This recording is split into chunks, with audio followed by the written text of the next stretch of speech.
wow, like, because I really thought I was on my way. I thought this was it. I'm headed towards the big time.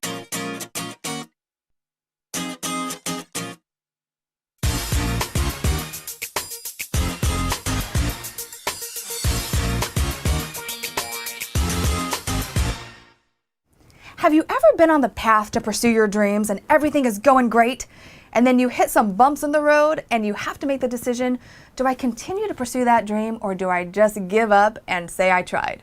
Well, I'm sitting down with songwriter and singer Kim Kline, who's going to share her story with us today. Kim, thank you so much for joining me today. I mean, you started off in a small town in Texas with a big dream. How did you decide to come out here and actually say, I'm going to do it, I'm going to pursue this?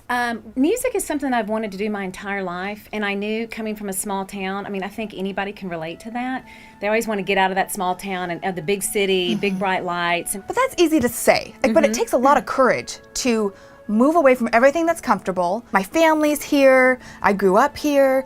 It was very hard because I'm a very family-oriented person. And at an early age, Kim moved away from everything she knew to pursue her dreams in music.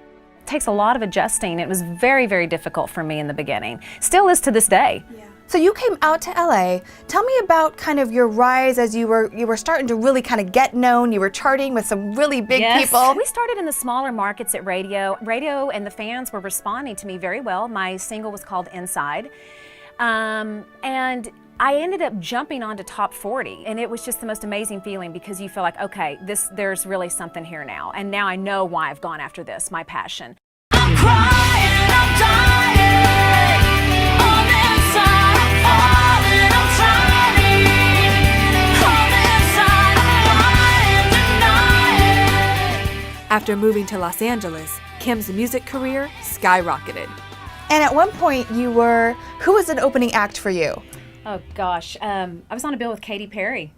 So Katy Perry was opening for you? Yeah, we shared a bill together. That's awesome. I don't know if you remember, Katy, but we shared a bill, and you're ahead of me, so I'm trying to catch up to you at this point. Just for now. Yeah. So you were rising, you were doing great. What happened? Ran out of funding. Just hit the wall. It's a business. It's absolutely a business, and in order to get there, you have to keep funding this thing. And Billboard magazine, MTV, charting on the radio. I had to keep feeding the beast and feeding the machine, and unfortunately, I didn't have enough cash flow to sustain that model. You were climbing to the top, and then this whole shift happened, and you were kind of left to start over again in a way. Yes, the industry was just completely in flux, and as I was coming up and climbing, the industry was, declining. Rising to the top, Kim's journey took a major turn. And now this event is where she finds her inspiration and drive to move forward with her musical dreams.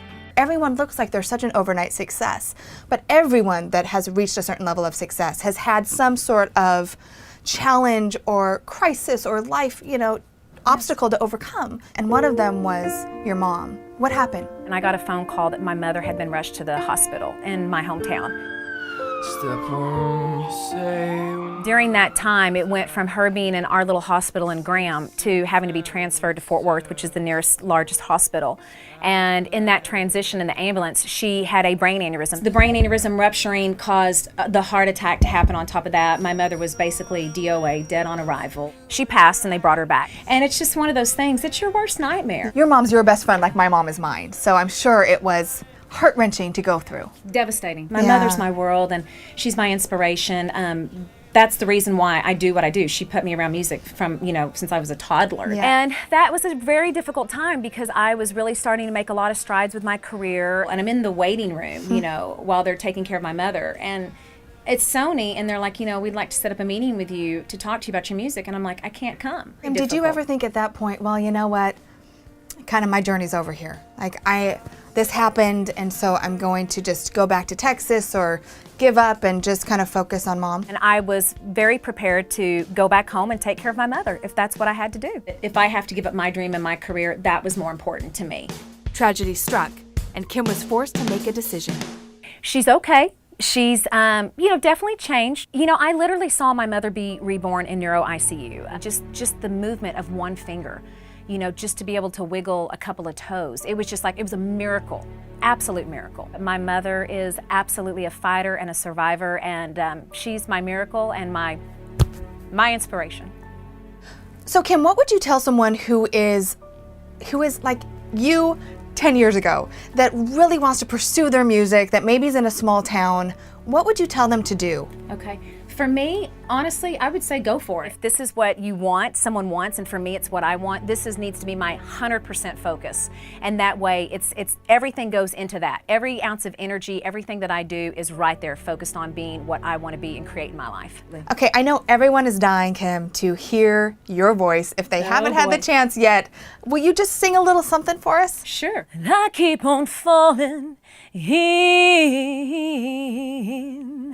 in love with you. Sometimes I love you, sometimes you make me blue. Yeah. Kim, you are such an inspiration. Thank you so much for your time today, and I know we're all going to be watching you climb right back up that ladder. And thank you for watching this Inspired Living interview. Do you want more inspiration? Of course you do. So just head over to inspiredliving.tv, and I'll see you next time.